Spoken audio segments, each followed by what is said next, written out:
CPM Ambalappuzha area സമ്മേളനത്തിൽ സെക്രട്ടറിയെ തെരഞ്ഞെടുത്തത് പാർട്ടി ചട്ടങ്ങളും സംസ്ഥാന കമ്മിറ്റി തീരുമാനവും മറികടന്ന്. അതേസമയം അമ്പലപ്പുഴ ഏരിയ സമ്മേളനത്തോടെ ഔദ്യോഗിക വിഭാഗത്തിൽ ഭിന്നതയും പുതിയ ഗ്രൂപ്പ് സമവാക്യവും രൂപപ്പെട്ടു.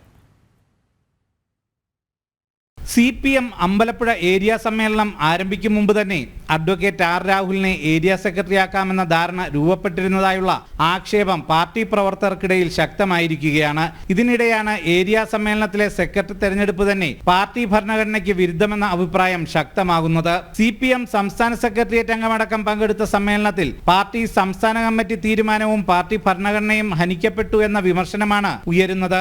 നിലവിലെ ഏരിയ കമ്മിറ്റി അംഗങ്ങളും ലോക്കൽ സമ്മേളനത്തിൽ നിന്നും തെരഞ്ഞെടുക്കപ്പെട്ട ഏരിയ സമ്മേളന പ്രതിനിധികളും മാത്രമാണ് അവിടെ സമ്മേളനത്തിൽ തെരഞ്ഞെടുക്കപ്പെടാൻ അർഹതയുള്ളവർ. അവരിൽ നിന്നും തെരഞ്ഞെടുക്കപ്പെടുന്ന ഏരിയ കമ്മിറ്റി അംഗങ്ങളിൽ ഒരാൾക്ക് മാത്രമേ ഏരിയ സമ്മേളനത്തിലൂടെ സെക്രട്ടറിയാകാൻ പാർട്ടി ഭരണഘടനാ പ്രകാരം അർഹതയുള്ളൂ.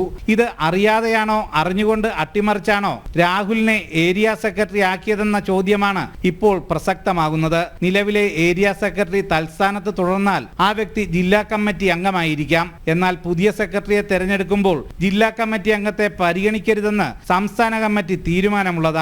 ഇതും വകവയ്ക്കാതെയായിരുന്നു അമ്പലപ്പുഴയിലെ ഏരിയ സെക്രട്ടറി തെരഞ്ഞെടുപ്പ്. ഏരിയ സെക്രട്ടറിയെ ചൊല്ലി തർക്കമുണ്ടെങ്കിൽ തെരഞ്ഞെടുപ്പിലൂടെ സെക്രട്ടറിയെ കണ്ടെത്തുകയും അതിൽ വീഴ്ചയുണ്ടെങ്കിൽ പിന്നീട് പുതിയ ഏരിയ സെക്രട്ടറിയെ കമ്മിറ്റിക്ക് വെളിയിൽ നിന്ന് നിയോഗിക്കുകയോ ആണ് പാർട്ടി ചട്ടപ്രകാരം ചെയ്യാറുള്ളത്. ഇതിനെ ചൊല്ലി എച്ച് സലാമും സജി ചെറിയാനുമായും തർക്കമുണ്ടായതായാണ് സൂചന. സജി ചെറിയാൻ നിർദ്ദേശിച്ച സി ഷ്യാംജിയുടെ പേര് തള്ളിക്കളഞ്ഞതോടെ PP ചിത്തരഞ്ജനും സജി ചെറിയാനും കൈകോർക്കാനുള്ള സാഹചര്യവും പേര് തള്ളിക്കളയാൻ മറ്റു പേരുകൾ ഉന്നയിച്ച എച്ച് സലാം സജി ചെറിയാനുമായി അകലാനും അമ്പലപ്പുഴ ഏരിയ സമ്മേളനത്തിലൂടെ ഇടയായി. ഇതേസമയം തീരദേശത്തു നിന്നുള്ള പ്രതിനിധി എന്ന നിലയിൽ PP ചിത്തരഞ്ജൻ MLA CPM സംസ്ഥാന കമ്മിറ്റിയിൽ ഇടം പിടിക്കുന്നതിനെ ചെറുക്കാനുള്ള നീക്കം എച്ച് സലാമും ശക്തമാക്കിയിട്ടുണ്ട്. സുധീഷ് ഗോപാൽ, ജനം, കൊച്ചി.